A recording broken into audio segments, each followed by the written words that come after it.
అనేది మీరు ఒక క్లారిటీ ఇచ్చారు. మనతో పాటు వైసీపీ అధికార ప్రతినిధి బొట్ల రామారావు గారు, అలాగే రాజకీయ విశ్లేషకులు కార్తిక్ గారు కూడా జాయిన్ అయ్యారు, అనలిస్ట్. నమస్తే అండి రామారావు గారు.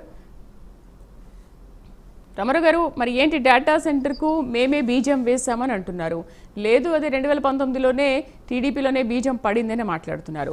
ఓకే, ఇప్పుడు బీజం వేశారు అనుకుంటున్నప్పుడు ఇప్పుడు గూగుల్ డేటా సెంటర్ వస్తుందంటే మీరు దాన్ని స్వాగతిస్తున్నట్లే కదా, దీనికి మరి పాజిటివ్నెస్ మీరు చూపిస్తున్నట్టే కదా, అంటే యాక్సెప్ట్ చేస్తున్నారు కదా.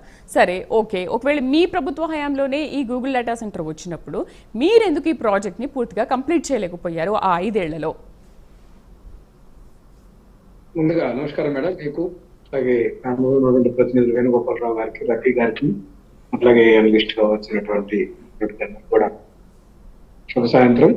మనందరికి తెలిసిందే మేడం, ఈ పరిపాలన అనేది 5 సంవత్సరాలకు ఒకసారి ప్రభుత్వాన్ని ఎన్నుకునేటువంటి దశలో ప్రభుత్వాలు మారుతా ఉంటాయి. కానీ ఈ యొక్క రాష్ట్రానికి కానీ లేకపోతే ఈ దేశానికి సంబంధించినటువంటి కంటిన్యూగా అభివృద్ధి కానీ సంక్షేమం కానీ లేకుంటే ఈ యొక్క టెక్నాలజీ అంశాల్లో మనం తీసుకునేటటువంటి విప్లవాత్మక నిర్ణయాలన్నీ కూడా కంటిన్యూ చేయాల్సిందే. ఇక్కడ ఒక అంశం అండి, మా నాయకుడు జగన్మోహన్ రెడ్డి గారు చాలా క్లారిటీగా ట్రాన్స్పరెంట్ గా క్రిస్టల్ క్లియర్ గా చెప్పినటువంటి అంశాలు వీళ్ళకి నచ్చవు. ఇప్పుడు రఫీ గారు చాలా మాట్లాడారు, ఆయన స్థాయికి తగదు నిజంగా చెప్పాలంటే, చెప్పులతో కొడతారని ముఖ్యమంత్రి చేసినటువంటి వ్యక్తిని ఈయన మాట్లాడటం, అసభ్య పదజాలు మాటం ఆయన కృతజ్ఞతగా వదిలేస్తాను. పిచ్చి వాగుడని, అట్లాగే గాడిదలు కాశారని. ఈ స్థాయి కాదు రఫీ గారు, దయచేసి ఆగండి. ఈ స్థాయి కాదని జగన్మోహన్ రెడ్డి గారు అబద్ధాలు చెప్తారని మాట్లాడారు, ఇది శుద్ధ అబద్ధం. మీ తెలుగుదేశం పార్టీ మీ కూటమి అబద్ధాలు చదవనా?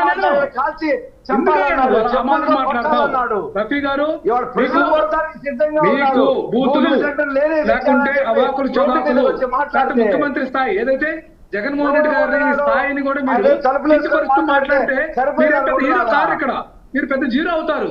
గుర్తుపెట్టుకోండి, మీకు ఆక్సిజన్ ఇంజక్షన్ ఇచ్చి మంగళగిరి ఆఫీస్ నుంచి పంపిస్తే ఇక్కడ పిచ్చవాళ్ళు అవుతుంది మీరు. దయచేసి మీ యొక్క నాలుక, మీ యొక్క నోరు అదుపులో పెట్టుకోండి. దయచేసి మీ నోరు అదుపులో పెట్టుకోవాలి. మీ నిర్వాహకం మీ వాళ్ళ మేడం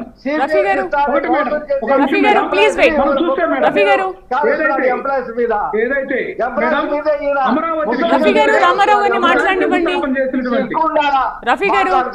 రఫీ గారు ప్లీజ్ వెయిట్, వాళ్ళు కూడా మాట్లాడుతున్నారు, విందాం. ఒక అంశం గుర్తు చేస్తానండి, అమరావతికి ఒకసారి నరేంద్ర మోడీ గారి చేత శంకుస్థాపన చేసి మళ్ళీ శంకుస్థాపన చేసేది ఏంటంటే ఇది దుర్మార్గమా కాదు. అట్లాగే మేము చూస్తున్నాం bulk drug factory, NTP hydrogen కానీ ఈ యొక్క అంశాలన్నీ కూడా ఏదైతే రైల్వే జోన్ కూడా ఎన్ని ప్రతిపాదనలు కానీ ప్రోగ్రెస్ కానీ మా నాయకుడు జగన్మోహన్ రెడ్డి గారి హయాంలో చేస్తే వీళ్ళు 2 లక్షల కోట్ల రూపాయల ప్రాజెక్టులు తీసుకొచ్చాము, ఇక్కడ కన్ఫర్మేషన్ చేశామని ప్రధానమంత్రిని తీసుకొచ్చి శంకుస్థాపన చేస్తే వీళ్ళు తీసుకొచ్చినట్ల మేడం. ఇక్కడ వీళ్ళ యొక్క విఘ్నత, వీళ్ళ యొక్క ఆలోచన విధానం దుర్మార్గం ఉంటుంది మేడం. మా నాయకుడు చెప్పింది కూడా అదే. 6 ఎకరాల్లో కట్టినటువంటి హైటెక్ సిటీని చూపించి వీళ్ళు బూచి చూపించారు.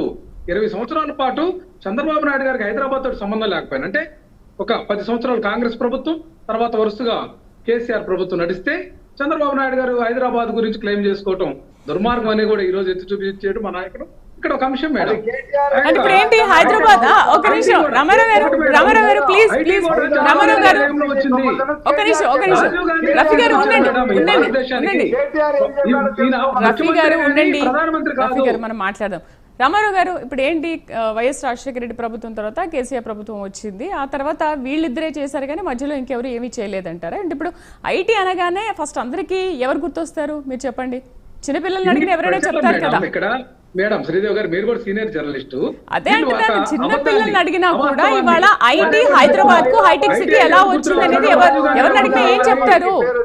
ఈ భారతదేశానికి సంబంధించి ఐటీకి రాజీవ్ గాంధీ అండి. ఇక్కడ దేశానికి సంబంధించిన ఒక విప్లవాత్మకమైనటువంటి మార్పులు గానీ, ప్రాసెస్ గానీ, ప్రొసీజర్ గానీ ఓకే అక్కడ శ్రీకారం చుట్టారు, నేను కాదనట్లేదు. వాళ్ళు తీసుకొచ్చారు, శంకుస్థాపన చేశారు, తీసుకొచ్చారేమో, ఒకవేళ నేను కాదనట్లేదు. కానీ దాన్ని ఎస్టాబ్లిష్ చేసింది ఎవరు? బెంగళూరుకి ఎవరు తెచ్చారు మేడం? బెంగళూరులో ఐటీకి ఎవరు తెచ్చారు? చంద్రబాబు తెచ్చారా? బెంగళూరుకి తెచ్చారని చెప్పట్లేదు. ఫస్ట్ హైదరాబాద్ అనగానే ఎవరి పేరు చెప్తారు? అది మీకు తెలుసు కదా, మీరు ఒప్పుకోండి. హైదరాబాద్ అంటే రాజశేఖర్ గారి పేరు చెప్తారు మేడం. రింగ్ రోడ్ గానీ, అక్కడ మౌలిక వస్తువులు కల్పించడం కానీ డెవలప్మెంట్ కానీ చేసింది రాజశేఖర రెడ్డి గారు చేశారు. ఇదంతా కూడా ఈయన క్లెయిమ్ చేసుకుంటాడు. ఈ రోజు కూడా రేవంత్ రెడ్డి గారు ఇది కూడా నేనే చెప్తాడు. ఈయన మంచి ఏదైనా జరిగితే క్లెయిమ్ చేసుకుంటాడు. చూడంతా కూడా విపక్షాలు వెలుగుతున్నటువంటి వీళ్ళకి ఈయన ఒకటి ఉంది కదా, ఈయన ప్రచార పాఠాలకు పోయి మీడియాకు కానీ యాడ్లు కానీ విపరీతం ఖర్చు పెడతాడనేటువంటి అపవాదం చంద్రబాబు నాయుడు గారి మీద ఉంది కదా.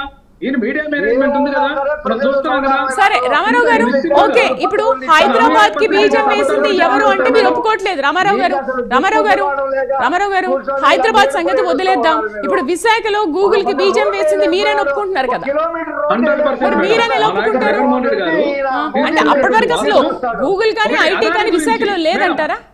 మేడం, ఈ యొక్క కూటమి సర్కారు, ఈ యొక్క చంద్రబాబు నాయుడు సర్కారు అదాని గురించి ఈ యొక్క గూగుల్ డేటా సెంటర్ అంశంలో ఆయన పేరు ఎందుకు ప్రస్తావించట్లేదు? మీరు అడగచ్చు మేడం. సీనియర్ మీడియా ఏదైతే జర్నలిస్ట్ గా ఉన్నారో అదాని ప్రస్తావన గూగుల్ డేటా సెంటర్ ని అదాని ప్రస్తావన ఎందుకు చేయట్లేదు అనేది కూడా ఇక్కడ ప్రశ్నార్థకం. వీళ్ళు మసిబూసి మారేడుకాయ చేస్తారు, విపరీతమైనటువంటి పబ్లిసిటీ చేస్తారు. ఇక్కడ గూగుల్ డేటా సెంటర్ మనం చూస్తే 200 ఉద్యోగాలు వస్తాయని ప్రతినిధులు చెప్తే 2 లక్షలని అబద్ధ ప్రచారం చేసుకుంటున్నారు. చాలా మంది మేధావులు ఏదైతే ఐటీకి సంబంధించినటువంటి మేధావులు అందరూ చెప్తున్నారు కదా, దానివల్ల కొన్ని దుష్పరిణామాలు ఉన్నాయని చెప్తా ఉన్నారు. అట్లాగే ఉద్యోగాలు 200 మించి లేవని చెప్తున్నారు. అది గూగుల్ డేటా సెంటర్ అనేది కాల్ సెంటర్ కాదని చాలా మంది మాట్లాడారు కదా మేడం. ఇది గమనించుకోవాలి. ఇక్కడ వీళ్ళు చెప్పేటటువంటి అద్భుత కల్పనలు చాలా ఉన్నాయి. మా నాయకుడు జగన్మోహన్ రెడ్డి గారు దూరదృష్టితోటి తీసుకొచ్చినటువంటి విప్లవాత్మకమైనటువంటి ప్రణాళికలో భాగంగానే ఈ రోజు గూగుల్ డేటా సెంటర్ కూడా ఇక్కడికి వచ్చింది అనేది వాస్తవం. మరి వీళ్ళు తీసుకొస్తే వీళ్ళ యొక్క అమరావతిలో పెట్టుకోలేదు మేడం. వీళ్ళ దమ్ముంటే వీళ్ళు తీసుకొస్తే వైజాగ్కి ఇష్టం లేదు. వీరికి చెప్పే నేను వైజాగ్ అనేది ఎందుకు వాళ్ళు ప్లాన్ చేస్తున్నారు? మా నాయకుడు దూరదృష్టితోటి వైజాగ్ ని మనం ఇక్కడ బేస్ చేసుకోవాలని చెప్తే దాన్ని విమర్శించి ఈ రోజు గూగుల్ డేటా సెంటర్ అమరావతిలో ఎందుకు పెట్టలేదు రఫీ గారు? అమరావతిలో పెట్టుకోవాలి కదా మీరు. విశాఖపట్నంలో పెట్టడానికే వేణుగోపాల్ గారు మళ్ళీ మాట్లాడదాం. రామారావు గారు రఫీ గారు మళ్ళీ మాట్లాడదాం. వేణుగోపాల్ గారు నమస్తే. ఎన్ని ప్రశ్న ఈ ప్రశ్నకి మీ దగ్గర సమాధానాలు లేవు. రఫీ గారు రామారావు గారు మళ్ళీ మీ దగ్గరకు వస్తాను. రఫీ గారు రామారావు గారు రైట్ రైట్ వేణుగోపాల్ గారు మేడం గారు భోగాపురం ఎయిర్పోర్ట్ కూడా ఈయనే అంకురార్పణ చేశారట. ఇక చెప్పుకోవడానికి మళ్ళీ మీ దగ్గరకు వస్తాను. మళ్ళీ రైట్ రైట్ రైట్ వేణుగోపాల్ గారు ల్యాండ్ తీసేసి రఫీ గారు ప్లీజ్ ప్లీజ్ చంద్రబాబు నాయుడు గారు మళ్ళీ మాట్లాడదాం. 5,000 ఎకరాలు రఫీ గారు చేశాడు. ఎక్కువ ఉండాలి జగన్మోహన్ రెడ్డికి. వేణుగోపాల్ గారు